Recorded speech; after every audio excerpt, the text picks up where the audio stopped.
awal mula demo itu memang murni dari saya yang punya ide dan gagasan. Mereka tanya, demo ini substansinya apa? Pemilu curang, gulingkan Pak Jokowi, gulingkan ketua KPU, gulingkan ketua Bawaslu. Siapa yang korlap? Saya siap bertanggung jawab. Saya keluar dari tim Pak Anies, saya juga keluar dari Nasdem. Padahal saya pengurus DPP, Bang. Saya keluar pengurus DPP, tapi saya akan pasang badan buat Pak Jokowi, mati pun saya siap. Yang pertama, gantungkan Pak Jokowi di Monas, adili Pak Jokowi, penjarakan Pak Jokowi. Ini 3 isu besar yang dimainkan oleh pihak sebelah dan itu saya juga gunakan. Pak Jokowi ini ditumbangkan dulu, segala macam cara mereka akan pakai. Intinya Pak Jokowi harus tumbang.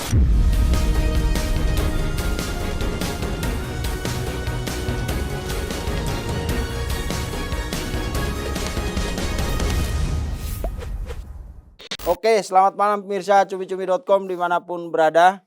Kita kembali lagi di studio ini di special interview. Dan di hadapan saya sekarang ada seorang anak muda. Namanya Fritz Alor Boy. Saya yakin namanya yang nama aslinya bukan Fritz Alor Boy. Yes, betul. Alor itu nama salah satu kabupaten di Nusa Tenggara Timur. Karena saya orang NTT juga. Nusa Tenggara Timur. Jadi Fritz Alor Boy. Alor Boy itu saya yakin bukan itu nama panggung. Tapi nama aslinya apa Bang Fritz? Ya, selamat malam. Saya bangga bisa hadir di Cumi-Cumi, diundang secara khusus. Saya berterima kasih ke Bang Vincent, teman-teman semua kru yang sudah mau membranding ya begitu. Kalau bahasa kerennya membranding. Tapi juga memberikan ilmu begitu ya. Anda orang penting sekarang dicari-cari Roy Suryo. Iya. Nama saya itu sebenarnya Friedrich Makanlehi, itu nama baptis. Makanlehi. Nama ijazah Friedrich Makanlehi. Karena orang susah memanggil Friedrich, terus ada acara bencana Seroja, ada abang kita senior NTT yang memberikan nama Fritz sudah dari dulu dipanggil nama, tapi tambah Boy itu laki-laki. Fritz Alor Boy. Artinya, Fritz itu nama pendek, nama singkat. Boy itu Alor Boy itu Alor laki-laki dari Alor. Itu ceritanya, Bang. Fritz Alor Boy itu Fritz pemuda Alor. Dari Alor. Ya. Alor itu. Saya sengaja pakai nama Alor begini supaya cara untuk memviralkan nama kampung halaman. Karena kita tahu bahwa saya sudah lama merantau, yang orang kenal ya kita jujur aja Bang, kalau di NTT Flores yang terkenal. Ya, Kupang. Orang biasa bilang Ambon. Nah. Jadi Alor tidak ada nama. Sehingga dengan munculnya begini, kenapa saya tidak pakai nama, jual nama kampung halaman dengan cara taruh di nama saya begitu. Fritz Alor Boy. Iya, Kak. Di endorse sama Bupati Alor. Sampai itu tidak. Tidak, Bang. Canda. Tidak. Nah, Fritz ini mulai jadi sosok yang dikenal publik itu saat dia ikut terlibat membela Anies Baswedan. Oh, membela Anies Baswedan dulu ya. Iya. Tapi kemudian terkenal setelah Fritz lompat ke pimpin demo. Oh, pimpin demo. Ya. Demo ke jadi demo KPU itu saya punya ide. Demo KPU. Demo KPU, gulingkan Pak Jokowi itu dulu saya punya gagasan dan saya pimpin demo saat itu. Oh, gulingkan Jokowi. Ya, saat itu. Sekarang jadi jadi yang ikut jadi diehardnya Jokowi. Ya, ikut Roy Suryo mereka itu dulu saya pasukan. Ibu-ibu tuh. Itu pasukan saya dulu. Oh, tapi mereka pernah usir-usir berkali-kali. Karena mereka sakit hati karena katanya saya berkhianat. Memang saya salah satu orang yang konsep aja ini demo ini bisa jadi. Dan yang pimpin demo korlap lapangan. Korlap lapangan Bung pertama Fritz. kali. Ya, sebelum dari pendukung Pak Ganjar masuk, kami dulu relawan Anies orang pertama yang turun. Saya yang pimpin. Demo di KPU dengan menggunakan toa saja. Tanpa pakai alat-alat. Setelah demo pertama, kedua mereka masuk, baru buru masuk. Kita yang duluan Bang. Saya yang ambil itu dan itu konsep semua saya dengan Mary. Saya habis ke komunikasi Mary. Jadi ada kakak yang dari relawan juga sama-sama. Jadi awal mula demo itu memang murni dari saya yang punya ide dan gagasan. Mereka tanya, demo ini substansinya apa? Pemilu curang, gulingkan Pak Jokowi, gulingkan ketua KPU, gulingkan ketua Bawaslu. Siapa yang korlap? Saya siap bertanggung jawab. Nah, malam umumkan, besok langsung kita demo. Tanpa surat izin. Itu Bang. Dari situ terus habis demo selesai masih berkelanjutan. Duduk dengan Bang Roy Suryo bicara tentang FUFAFA. Saya baru gabung nih baru beberapa 1 tahun lebih nih, dukung Bapak. Oke, Jadi dukung lama dengan Kade. Roy Suryo satu tim, memang tidak satu tim dalam konsep lain hal, tapi Oke. berbicara tentang kapan Pak Jokowi ini kita hajar. Jadi ada 3 isu besar yang dimainkan. Yang pertama, gantungkan Pak Jokowi di Monas, adili Pak Jokowi, penjarakan Pak Jokowi. Ini 3 isu besar yang dimainkan oleh pihak sebelah dan itu saya juga gunakan. Kalau saya ya pemilu curang, itu punya. Tapi kalau gantungan Pak Jokowi di Monas, penjarakan itu bukan saya. Nggak ada talinya juga tinggi Nggak banget. ada, kan, ya. Monas. Saya hanya berpikir bahwa pemilu curang harus pemilu ulang, Ah, gulingkan ketua KPU, gulingkan ketua Bawaslu dan Pak Jokowi. Itu 3 konsep saya. Yang lain itu berarti mereka semua. 2024. 24. Ya, demo pertama tuh tanggal 16 Februari. Itu Tapi saya kan pimpin. 2024 gulingkan Pak Jokowi kan udah mau selesai dia kan. Waktu sebelum itu pengumuman tuh, sebelum pemilihan tuh itu sudah mulai bergerak. Oh. Kita sudah mulai start dari Februari. Oh, pokoknya begitu quick count keluar udah mulai ancang-ancang gitu ya. Itu sudah mulai, sudah masuk, sudah mulai. Sudah demo-demo dulu tuh, Bang. Oke. Itu sudah melakukan. Jadi setelah itu nama saya mulai naik. Saya Hmm. bilang, ini siapa sih, anak siapa? Dan itu yang kedua. Yang pertama, mohon maaf Bang, satu-satunya anak Indonesia Timur yang pasang badan buat Pak Anies. Termasuk isu intoleransi dan cap ke Pak Anies itu saya yang bantai Bang. Saya yang tiap hari podcast di mana-mana bahwa Pak Anies tidak seperti itu saya. Yang lain tidak bisa karena memang satu-satunya yang bisa bergabung di lingkaran mereka Bang. Lingkaran mereka ya kita tidak perlu menjelekkan juga ya. Lingkaran mereka ya begitu. Jadi saya masuk bagaimana supaya saya bisa bantai isu intoleransi ya saya. Masuk pertama cari data punya Pak Anies, oh prestasi Pak Anies begini-begini. Waktu itu Bang. Nah dalam perjalanan Bang, saya menyadari bahwa kita ini sedang mempermalukan pemimpin besar. Kasihan juga kalau kita buat begini terus. Batin saya tidak aman Abang saat itu. Kenapa saya harus bergabung dengan mereka? Sebenarnya saya ini pendukung Pak Jokowi sejak 2016. 2016 ya, sudah lama. Namun karena waktu itu saya ada di pengurus partai di salah satu partai. Partai itu pengusung Pak Anies. Jadi perintah ketum harus Nasdem. Oh, Nasdem. Dan saya di tenaga ahli DPR di fraksi Nasdem. Jadi perintah ketum seluruh kader dan pengurus DPP wajib harus dukung Pak Anies. Jadi mau tidak mau karena saya sudah partai berjasa buat saya udah mau tidak mau saya harus pasang badan buat Pak Anies dan keluar dari timnya Pak Jokowi. Saat itu dulu Bang. Jadi saya menyadari tidak bisa aduh dikasihan juga Pak Jokowi orang baik membangun kampung kita masa saya bertahan di sini terus. Mending saya keluar. Saya memilih keluar Bang. Oke. Begitu ceritanya. Sampai segitunya mereka ada skenario. Dendam yang ada kepahitan Bang. Apa kan Pak Jokowi presiden bangun negara nggak pernah dendam apa? Dendam karena ada 2 organisasi yang mereka sayangi itu dibubarkan oleh Pak Jokowi. FPIHTI. Yes, FPIHTI dibubarkan oleh Pak Jokowi. Yang kedua adalah, nah ini momennya orang-orang yang dipecat dari menteri yang tidak mendapatkan jabatan, yang dipecat dari komisaris, masuk nimbrung. Oke. Purnawirawan tidak mungkin saat itu sakit hati dengan Pak Jokowi, masuk ke dalam komplotan untuk keluar agar memang harus target Pak Jokowi. Jadi, target memang Pak Jokowi. Jadi slogannya bersatulah para pembenci Jokowi gitu ya. Untuk gulingkan Pak Jokowi saat itu. Karena ada puisi Khairil Anwar. Bersatulah pelacur-pelacur kota Jakarta. Nah mereka bersatulah para pembenci Jokowi. Pak Jokowi. Jadi memang ada skenario yang pertama yang bagian menggulingkan Mas Gibran tetap jalan. Yang khusus untuk Pak Jokowi hajur khusus ijazah. Pertama kan Roy Suryo angkat Fufu Fafa menciptakan Fufu Fafa. Itu kan saya di samping Bang Roy Suryo di hotel di Cekini Bang. Kita rapat berapa kali. Tapi siapa sebenarnya yang punya Fufu Fafa itu? Kalau Fufu Fafa ya menurut saya ya Bang, Roy Suryo sendiri. Menurut saya dia yang angkat pertama, Roy Suryo yang punya Fufu Fafa. Baru dialihkan ke orang lain. Jadi dia bikin barangnya, ya, hembuskan isunya, dilempar ke Mas Gibran. Dilempar ke masyarakat. Pertanyaannya Fufu Fafa itu keluar dari siapa? Keluar mulut siapa? Kan begitu. Jadi siapa yang mengeluarkan pertama, yang mengedar pertama, ya dialah yang menciptakan. Wih bahaya ini. Ya menurut saya begitu Bang. Ya ini kan analisa logik analisa aja saya ke ya. situ, Bang. Kalau mau di ini ya Bang Roy bisa sampaikan. Dan ya Bang Roy silakan klarifikasi kalau memang pernyataan saya tidak sesuai silakan. Kita tidak kan Bung Fris tidak menuduh. Tidak ini menuduh. analisa logik aja. Saya menduga bahwa memang itu akan terjadi sampai ke situ. Pertanyaannya, Fufu Fafa itu muncul dari tangan siapa? Terus dimainkan oleh siapa? Hari ini kan Fufu Fafa tidak bertuan, Bang. Tapi mereka selalu bilang itu punya Mas Gibran, Mas Gibran. Nah, itu juga tuduhan ke sana. Oh, itu memang skenarionya seperti itu kali Skenario ya? ke situ. Makanya gagal Fufu Fafa masuk ke ijazah. Inilah kesempatan bagi Roy Suryo. Inilah makanan terbesar. Jadi inilah ada banyak plan mereka itu ya? banyak. Plan A Fufu Fafa, tadi plan A itu Demo untuk gagalkan pemilu dan hasil pemilu dan gulingkan Pak Jokowi. Yang kedua Fufu Fafa, isu Fufu Fafa untuk hajar Mas Gibran. Isu PKI juga masuk. Oh, isu PKI juga. Jokowi PKI, anak PKI, turunan PKI, semua kancing baju juga dimainkan.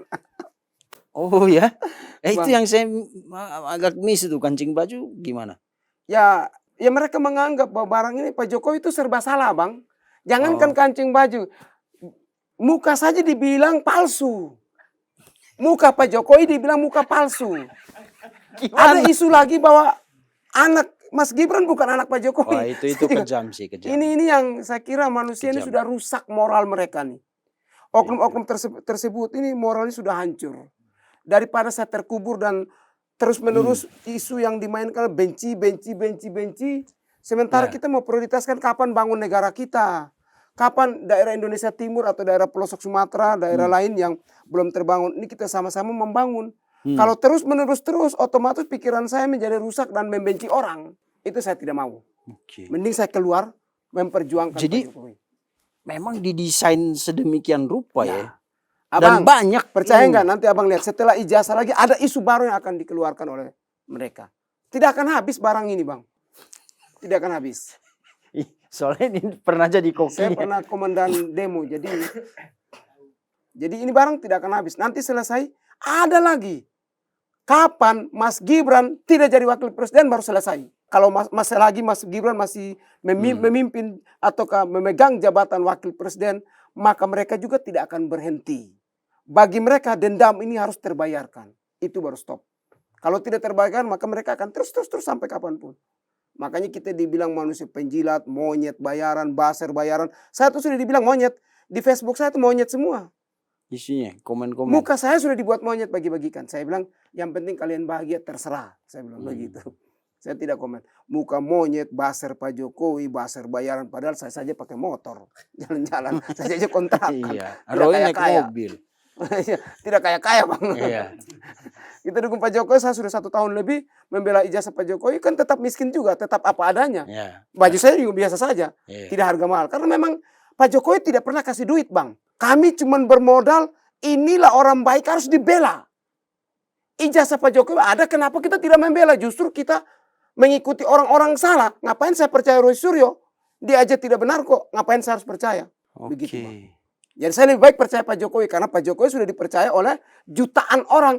Memilih menjadi wali kota Solo, jadi gubernur dan jadi presiden. Itu kepercayaan yang tidak bisa dimiliki oleh semua orang. Sementara Roy Suryo belum pernah dipilih oleh masyarakat. Saya lebih baik pilih Pak Jokowi daripada ikut Roy Suryo dan kawan-kawannya. Belum terbukti secara pemilihan langsung. Kalau jadi menteri kan terserah, like and dislike. Orang per orang yang memilih. Tapi kalau menjadi pemimpin ini kan pilihan rakyat. Orang satu persatu. Jadi ada sekitar jutaan orang yang pilih. Artinya orang percaya Pak Jokowi di situ. Luar biasa. Dari anak Abah jadi anak Pak D sekarang. Jadi anak Pak D. Dan anak kesayangan sekarang. Anak kesayangan. Bang, saya itu sudah bertarung, Bang.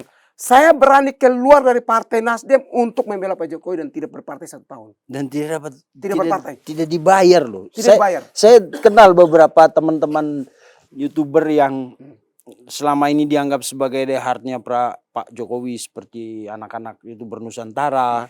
Walaupun kemarin misalnya mereka merayakan ulang tahunnya di Solo, itu mereka benar semua seadanya.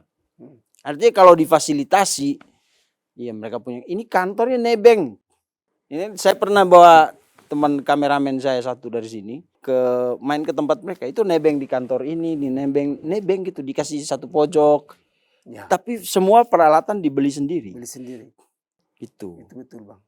Jadi saya langsung komitmen, saya keluar dari tim Pak Anies, saya juga keluar dari Nasdem. Padahal saya pengurus DPP, Bang. Saya keluar pengurus DPP, tapi saya akan pasang badan buat Pak Jokowi mati pun saya siap.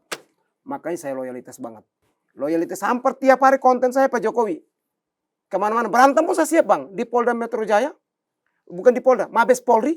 Ketika Bang Andi mau melaporkan Roy Suryo, tidak diizinkan masuk oleh Mabes Polri. Saya membuat ribut sampai 50 orang bisa masuk Bang. Ribut dengan Mabes Polri. Jadi saya berusaha bagaimana relawan Pak Jokowi bisa masuk untuk mengawal persoalan ini. Itu saya membuat ribut Bang. Ribut dengan Mabes supaya semua bisa masuk.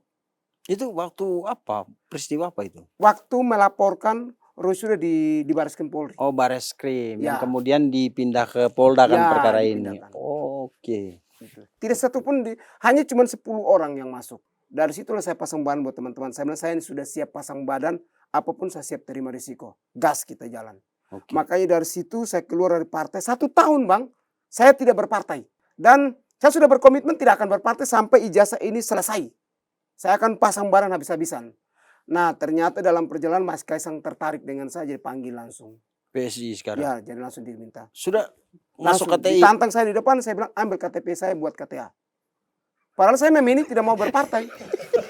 Supaya independen saya bisa Kaisang. memperjuangkan. Kaisang yang panggil Bung Di Fritz. depan kita duduk rapat baru dia tanya, bagaimana kalian mau membela Pak Jokowi lebih dalam kalau tidak mau? Saya bilang ambil KTA saya sekarang. KTP langsung saya kasih. Mas Kaisang langsung buat cepat. Sekarang jadi Di depan saksi Bang Bestari baru, Bang Bestari bawa kami. Oh. Bawa depan. Rombongannya Bang Bestari yang Ya. sama-sama di Nasdem dulu Ya, kan? kita ke sana. Oke. Itu yang Iya, dan pemirsa ini apa Bung Fritz ini ya tampang-tampang kita orang sana lah ya. ya. Muka sangar-sangar gitu, tapi hati rinto. Dan yang penting gini. Apa dia ini bukan asal teriak. Dia punya latar belakang akademis yang nggak main-main. Ya. Dia alumnus UGM. Ya, saya alumni UGM. Berarti juniornya Roy Suryo. Ya. Saya itu satu fakultas teknik dengan Bang Rismon. Bukan juniornya Roy Suryo doang, juniornya Pak Jokowi juga kan? Juniornya Bang Refli juga, junior juga ini si Tifa. Itu semua alumni UGM, Tifa, Bang Refli, terus ini Pak Jokowi, Rismon, itu alumni UGM semua tuh. Kalau Rismon dengan Pak Roy Suryo dan Tifa satu fakultas, saya dengan Rismon satu fakultas. Pak Jokowi di Fakultas Kehutanan. Beda lagi. Oh berarti Bung ini di teknik ya? Saya di teknik. Wih luar pantas. Jadi Bang Rismon di elektro, saya di teknik, masuk di teknik sipil. Tapi di bagian transportasi. Oke. S2-nya di sana. Sekarang jadi pengacara loh. Ya, sekarang sudah jadi pengacara. Sempat ngambil kuliah hukum? Saya kuliah hukum ketika datang di Jakarta, sudah selesai S2. Baru saya kuliah hukum ulang lagi. Wih. Nah jadi selama saya mendukung, banyak yang bilang saya dibayar. Terus sampai detik ini Bang, makan gak makan jalan. Mau puasa tidak apa-apa. Yang penting kita harus membela Pak Jokowi habis-habis. Saya sudah berjanji. Sorry, jadi Bung Fritz ini waktu ke Jakarta sudah S2? Sudah Bang. S2 hukum? 2019. S2 hukum? Teknik Bang. S2 teknik? Ya. Kemudian ambil hukum? Ambil hukum baru sekarang lagi ambil S2 hukum. Oh, lagi tesis. Ini pasukannya Pak Otto udah bukan ya? Otto Dulu Hasibuan. saya PKPA di situ. Tapi PKPA di Pradi Otto. Sumpahnya di Peradisai. Bang Girsan. Ya, oh Bang Girsang. Ya. Junimat Girsang. Junimat ya. Oh. Tempat. PKPA-nya di Bang Otto. Ya. Sumpahnya di Bang Junimart. Jadi sekarang di Pradi Jakarta Utara, Peradisai Jakarta Utara. Oke. Ini luar biasa. Jadi kadang-kadang orang cuma ngelihat apa ya, gaya bicara yang bersifat aksesoris itulah, yang artifisial. Tapi iya kalau sempat jadi staf ahli di DPR Nasdem, ya masuk akal. Saya sengaja sembunyiin Bang. Baru di sini bukan? Jadi saya tidak mau terlalu pasang gelar supaya orang bilang ini anak bodoh begitu Bang. Saya tidak mau terlalu pasang, makanya nama lengkap semua saya tidak mau tonjolkan ke publik. Lebih banyak main silent. Nanti ada waktu baru kita bom sekali ketika orang sudah maki, baru ketika saya posting pengacara tuh semua kaget. Silent treatment. Silent ya.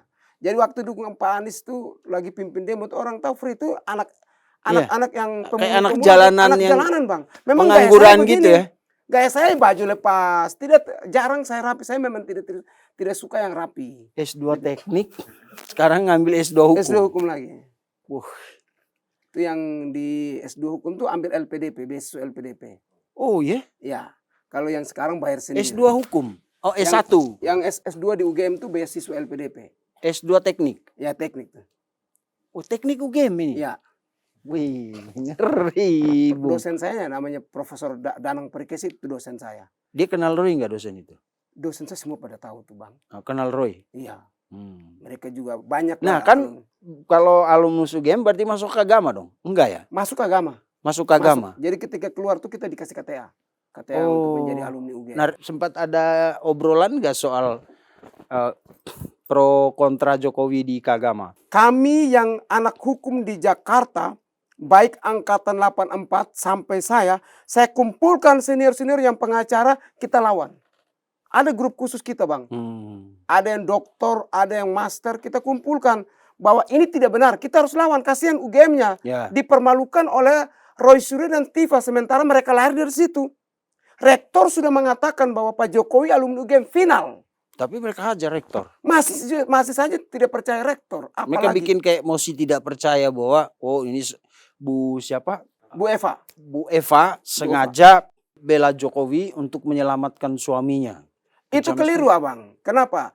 Seorang profesor lulusan terbaik di UGM itu ada sistem pemilihan.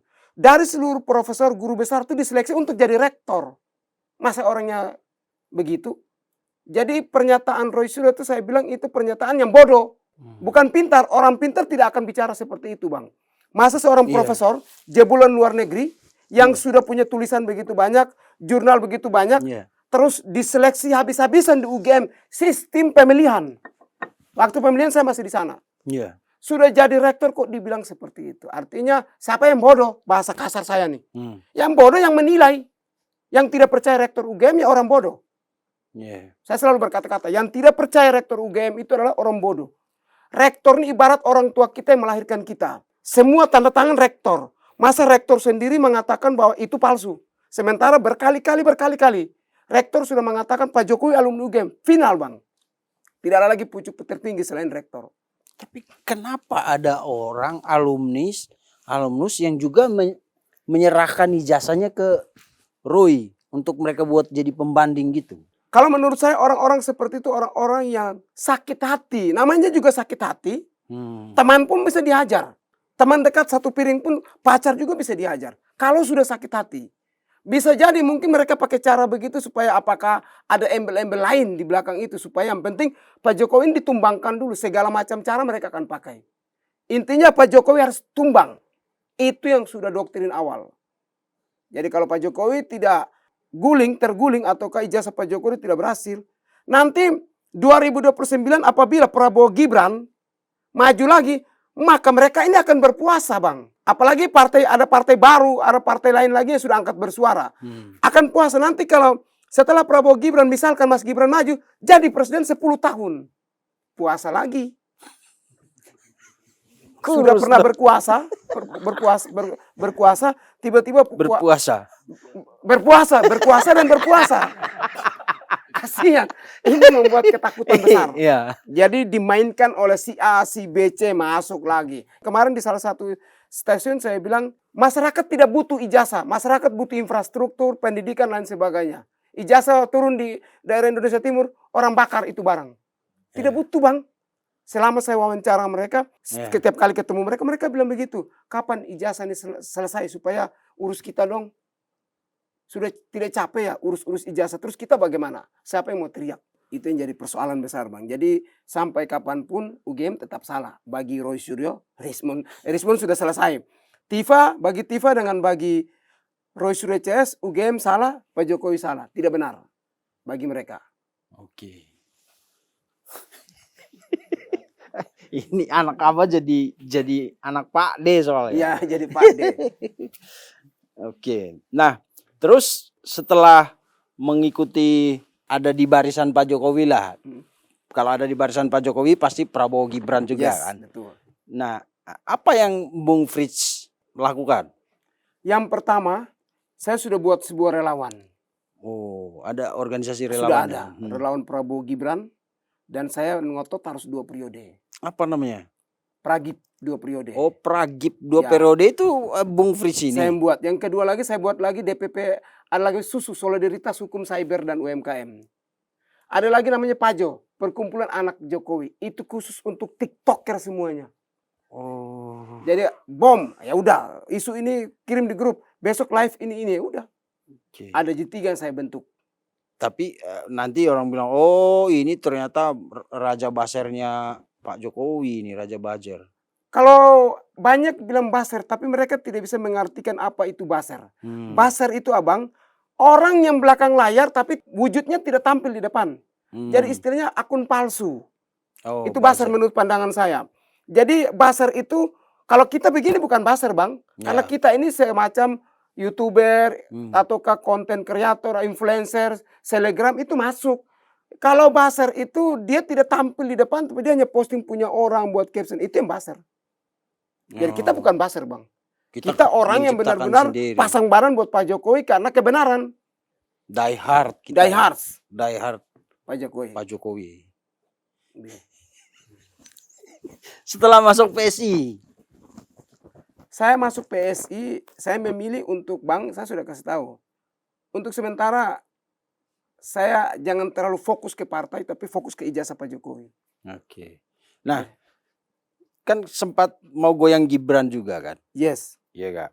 Terus orang bilang, wah ini biar pemerintahan Pak Prabowo digoyang-goyang aja itu. Kemudian banyak isu tentang Mas Gibran dan Pak Prabowo. Kalau ini masih satu circle ini, orang-orang yang... Ini yang mengganggu atau bicara tentang, saya lihat bicara tentang Prabowo Gibran, dia lagi, dan dia lagi. Tidak akan berubah. Mereka bersatu. Supaya tidak seperti anak buahnya Roy Suryo, ya sudahlah kita bagian gulingkan Mas Gibran. Terus yang sebelah bagian gulingkan Pak Jokowi. Mendegradasi. Jadi mereka bagi Jokowi, tim, ya? bagi 2. Jadi apa yang ini jaminan bahwa kan orang bilang kemarin di Abah, sekarang di Pak D. Kemarin anak Abah, sekarang anak Pak D. Besok anak siapa lagi? Jaminan apa Bang? Ya soal kalau politik memang kan kita bisa berubah-ubah, pindah. Betul. Itu wajar-wajar aja kan. Betul. Tapi kan abang Bung Frits tadi kan memang saya die hard sampai mati pun artinya tidak tergoyahkan ini dari barisan Pak Jokowi. Baik. Jadi jaminannya adalah yang pertama, saya kemarin di live saya sudah bilang di salah satu postingan, apabila ijazah ini tidak tebus, motor saya bakar saja. Saya rela kasih. Kalau ijazah Pak Jokowi palsu, ambil. Atau ijazah saya UGM bakar. Saya berani tarung. Makanya di salah satu stasiun saya bawa ijazahnya. Jadi kalau abang bertanya, jaminan apa? Saya bilang kalau memang ijazah Pak Joko Widodo palsu, ijazah saya S2 UGM saya bakar di depan Roy Suryo. Silakan media lihat, kita bakar. Saya berani bakar. Dan jangan anggap saya alumni UGM, putus hubungan di situ. Tapi kalau ijazah Pak Joko Widodo asli, maka Roy Suryo siap tanggung jawab masuk penjara. Itu jaminan saya ijazah bang. Saya pertaruhkan ijazah saya S2. Atau S1 penerbangan juga saya siap taruh. Saya akan taruh bahwa kalau memang ijazah Pak Joko Widodo palsu, bakar. Kalau mau nanti kita ambil. Mau taruh di mana? Saya siap. Jadi artinya ketika sudah dibakar, saya nyatakan bahwa saya bukan alumni UGM. Titik final di situ. Itu sudah janji komitmen saya bang. Setelah saya menebus kesalahan saya karena sudah banyak berbuat dosa buat Pak Jokowi, saya menebus kesalahan nih bang. Makanya apapun kondisinya tetap Pak Jokowi ada di hati saya. Itu mau taruh parang di sini juga tetap bang. Berapapun saya tidak akan terima. Yang penting Roy Suryo CS harus masuk. Kalau tidak masuk dan ada restoratif justice, percayalah akan ada Roy Suryo berikut. Ancaman hukum buat yang lain. Jadi nanti setelah Prabowo turun, nanti Prabowo diganggu lagi. Kalau tidak mengikuti maunya mereka. Kasihan. Negara ini menjadi negara yang tidak punya martabat.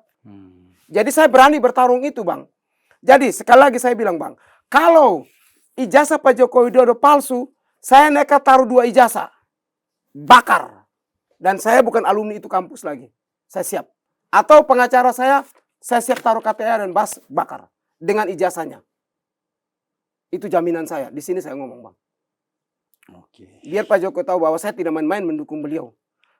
Kapan ijazah selesai baru saya ketemu Bapak. Itu rencana saya begitu. Jadi saya pakai semua media sosial, Bang. Saya pakai semua media sosial. Mau dibilang apapun, bahkan saya diusir oleh relawan sebelah. Berantem, Bang. Berkelahi. Salah satu stasiun tuh, Bang. Ribut terus. Saya yang buat ribut di bawah, Bang. Abang nonton di atas ribut, kita di bawah lagi ribut. Itu saya, Bang. Sebelum naik tunjukin ijazah itu sudah ribut 30 orang lawan saya sendiri. Tapi diminta untuk videonya jangan diviralkan. Salah satu abang kita, kalau mau tahu pasti, Bang Farad Abbas tahu persis. Ribut di bawah. Saya berani lawan mereka semuanya. Untuk bertarung, saya bilang, ayo kita bertarung. Jadi abang, saya sudah siap, Bang. Apapun kondisinya, mau apapun, yang penting kita harus membela Pak Jokowi. Karena Pak Jokowi orang baik. Satu-satunya mantan Presiden Republik Indonesia yang memperhatikan kampung saya. Yang lain ngomong kosong. NTT dulu, Bang. Jaringan saya susu. Kita ini sekolah pakai pelita. Bangun pagi hidung ini sudah kotor. Saya kenal internet ini di Jawa. Kenal komputer ini di Jawa. Ketika Pak Jokowi jadi presiden, dia bangun infrastruktur banyak. Saya dapat beasiswa LPDP dari tangan dia. Kalau tidak ada beasiswa, Bang, saya orang tua tidak mampu secara ekonomi. Mama saya almarhum. Saya anak piatu. Saya harus jadi satpam, cleaning service, tukang tambal ban. Kerja semua, buruh saya kerja baru bisa sekolah. Jadi kalau waktu itu Pak Jokowi tidak tambah anggaran untuk beasiswa LPDP, maka saya tidak bisa dapat beasiswa LPDP. Dan saya lulus salah satunya tes di Kupang. Tes di Kupang, Bang.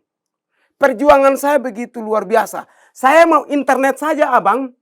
5 kilometer turun di kota baru internet, itu pun di Telkomsel. Loading dari jam 8 sampai jam 5 berterupload. Perjuangan. Tapi ketika Pak Jokowi jadi presiden kedua kali, dia minta Pak Joni Plate saat itu bangun tower seluruh Indonesia. Hari ini saya VC dengan orang tua jadi. Tinggal video call Bapak di mana? Di sawah. Nggak ngegelek. Sudah tidak ada lagi yang jaringan. Tidak ada di kampung gitu, saya, Bang. Nggak ngelek. Sudah enak zaman sekarang.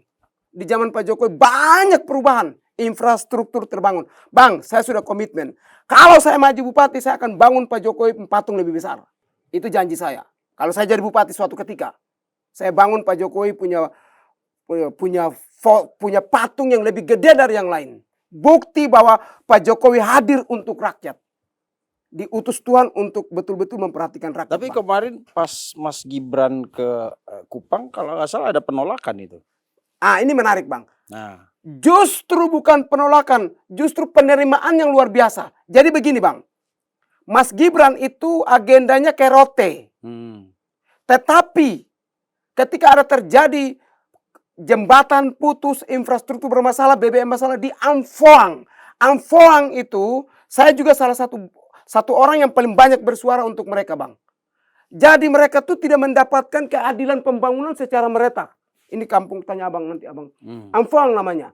Jembatan itu putus selama dari 2022 sampai detik ini. Dan Mas Gibran turun bukan dihalangi, diminta oleh mahasiswa PMKRI untuk tolong perhatikan, datangi lihat Amphoang. Mas Gibran besok langsung pergi Amphoang. Datang di sana, dia perhatikan, dia lihat secara langsung. Dan akan dibangun. Dan itulah orang Amphoang mengatakan bahwa satu-satunya mantan wakil presiden yang pernah injak di Amphoang hanya Mas Gibran. Bahkan ada akun-akun yang mengatakan bahwa Amphoang Gibran. Sudah ada berubah nama. Jadi Amphoang itu sekarang adalah sudah seperti kampungnya Mas Gibran tuh, Bang. Kampung yang tidak diperhatikan. Bahkan bupati saya jarang perhatikan itu wilayah. Semua curhat di saya. Kebetulan kawan kelas saya itu lagi dan posal di sana. Kawan saya itu banyak, Bang, di sini jangan di tempat, Bang, depot saja tidak ada. Mereka mau beli bensin harus titip jergen, kita di sana namanya jergen. Titip di mobil bus, datang di kota baru berapa kilometer baru bisa menikmati. Harga bensin di sana itu 25.000 bahkan 30.000 per liter. Ini Mas Gibran mau rombak total. Pemimpin lain ketika turun daerah, ada mahasiswa yang datang mencegah untuk membawa ke sana, melaporkan, pasti ditolak, protokol keras. Mas Gibran protokolnya tidak seketat seperti itu. Ketika mahasiswa datang meminta, dia buka pintu lebar. Kalian mau apa? Malam-malam, Bang, besok putar rute. Seharusnya berangkat ke Rote, diganti ke Amphoang, baru ke Rote. Itulah sosok Mas Gibran hebat di situ. Sangat bermasyarakat, sangat melayani masyarakat. Oke. Jadi bukan ditolak. Justru saya akan bilang begini Bang. Roy Suryo berani, dia pergi teriak ijazah di NTT, di bandara. Orang tidak ambil dia, balik nama saya. Di NTT, di Papua, Maluku, daerah luar, Kalimantan, lain sebagainya, daerah luar, sangat sayang Pak Jokowi. Karena Pak Jokowi yang betul-betul membangun daerah terluar, tertinggal. Kampung kami yang dulu 22 kabupaten hanya ND yang tidak masuk kategori afirmasi, sekarang sudah berkurang Bang. Yeah. Sudah sekitar 13 kabupaten yang masih afirmasi, yang lain sudah reguler. Artinya sudah ada pengembangan besar. Yeah. Masa Pak Jokowi? Nah saya menangis Bang, waktu itu harus berlaku munafik untuk membela orang yang salah, untuk menyerang Pak Jokowi orang baik. Tapi terpaksa demi kepentingan politik. Karena posisi jabatan. Partai Bung Fris waktu itu kan mengusung Anies. Dukung Anies. Nangis Bang, makanya saya keluar. Ketika saya pulang dari Kupang, saya bilang saya akan keluar partai. Titik keluar dan tidak akan berpartai, saya akan pasang badan full buat Pak Jokowi. Dan tidak akan. Beberapa tokoh minta masuk di partai, saya tolak. Saya bilang saya fokus Pak Jokowi. Final. Sampai detik ini sudah hampir 2 tahun Bang. Saya pasang badan. Betul-betul. Die hardnya Jokowi sekarang. Ya, sekarang sudah jadi die hard Bang. Karena Dulunya pembenci, sekarang menjadi penyayang, pecinta. Oke, itu dari obrolan itu tadi kita jadi bisa tahu Bung Fritz itu bukan penganggur yang nggak ada kerjaan terus ikut demo, muncul di mana-mana, ikut organisasi A, B, C, D, tidak. Tapi dia melakukan itu dengan di awal mungkin karena tuntutan kubu politik lah ya. Poros politiknya ada di situ waktu itu. Kemudian dia sadar dan memang terus terang sih untuk Indonesia kawasan timur. Kan kita kan ada istilah daerah 3T itu kan. Ya, afirmasi. Tertinggal, terluar, terdepan. Ya. Nah, kalau kita tambah lagi tuh terabaikan, betul. Ya. Jadi dulu itu ada istilah kita orang-orang NTT itu mengatakan bahwa kita ini hanya sepetak taman di belakang istana. Jadi jarang diperhatikan.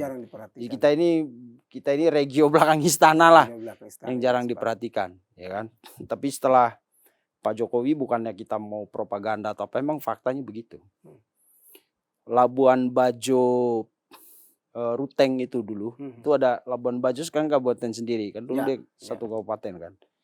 Ya Transflores lah, dulu susahnya minta ampun, jalannya nggak bagus. Tahu gak kita dulu pertama kali hot mix masuk di Flores itu, Budi, kayak kita lihat dewa itu. Kan sebelumnya aspal kita yang pakai siram begini tipis kan. Besok hujan lebat udah hilang, udah hilang aspal ya. Kemudian jalan trans tuh dibikin hot mix, baru kita kayaknya, bagus banget nih jalannya kan. Bukannya melebih-lebihkan, emang begitu.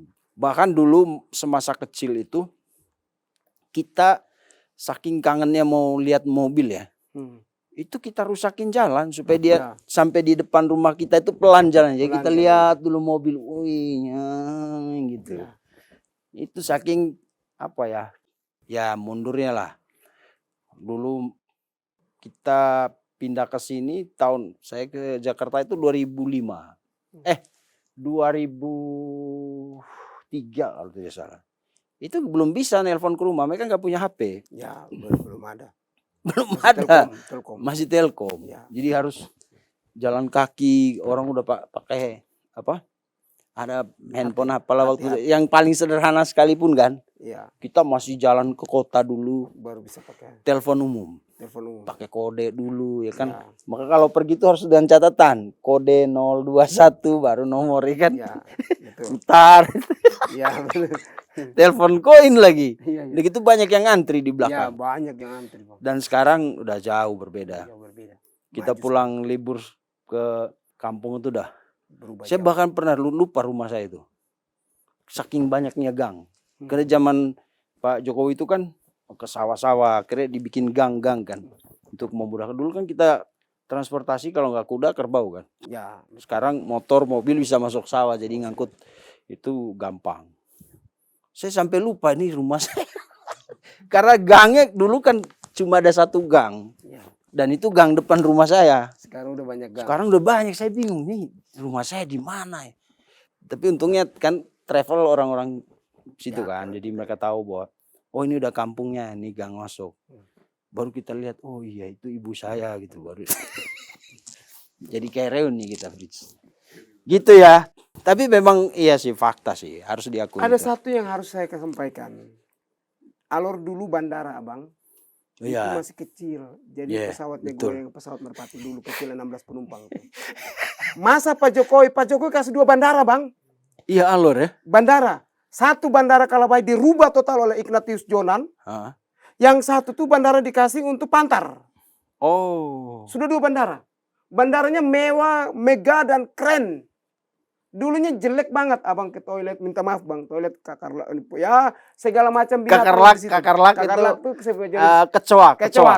Jadi kami di sana tuh kakarlak, saya pakai bahasa bikin supaya orang Indonesia Timur yang nonton paham begitu. Kakarlak ya. Kecoa itu kami di sana bilang kakarlak. Merayap masuk, jadi Abang di kamar mandi ya datang. Sekarang tuh bandara mewah sekali. Pak Jokowi yang kasih.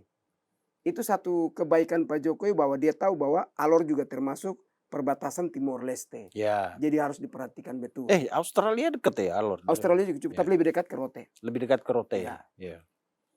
Ya. Oke.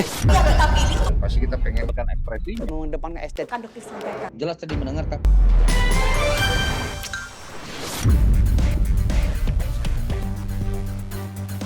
Terima kasih sudah menonton.